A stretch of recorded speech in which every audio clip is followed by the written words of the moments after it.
ఎవరు ఏ పార్టీ అన్నది కాదు, తెలంగాణ ఫస్ట్ అనే పాలసీ జాగృతి తీసుకొని వెళ్తుంది.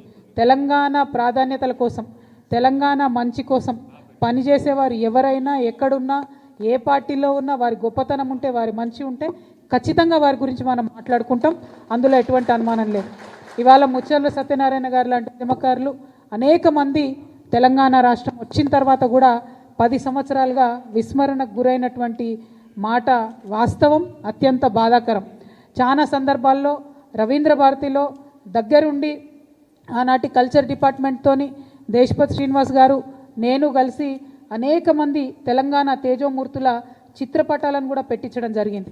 చాలా మందివి అఫీషియల్గా జయంతులు వర్ధంతులు నిర్వహించేటటువంటి ఒక సాంప్రదాయానికి తొవ్వలు వేయడం జరిగింది. కానీ ఇప్పటికి కూడా ఒక ఆడబిడ్డగా, ఒక ఉద్యమకారుడిగా నాకుండేటటువంటి బాధ ఏంటంటే ఇంకా కూడా ట్యాంక్ బండ్లో మన తెలంగాణ వాళ్ళ విగ్రహాలు లేవు. ఆంధ్ర వాళ్ళ విగ్రహాలు తీసేయమని నేను అంటలేను, అవసరం సమయం సందర్భం వచ్చినప్పుడు ఆ పని కూడా చేయొచ్చు. కానీ మన వాళ్ళ విగ్రహాలు అక్కడ ఉండాలి. ముచ్చర్ల సత్యనారాయణ గారి విగ్రహం ఖచ్చితంగా ట్యాంక్ బండ్ మీద ఉండాలి. ఇటువంటి వారికి గౌరవం వచ్చినప్పుడే, ఇటువంటి వారికి గుర్తింపు వచ్చినప్పుడే రేపు పొద్దున జాగృతి యావరేజ్ ఏజ్ తీసుకుంటే 35 ఇయర్స్ కూడా ఉండదు. మా దగ్గర అంతా యంగ్స్టర్సే ఉంటారు ఎక్కువ.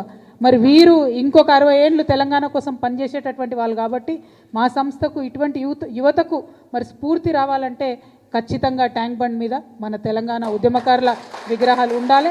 ముచ్చర్ల సత్యనారాయణ గారి విగ్రహం పెట్టాలని చెప్పి నేను ప్రభుత్వాన్ని డిమాండ్ చేస్తూ ఉన్నాను.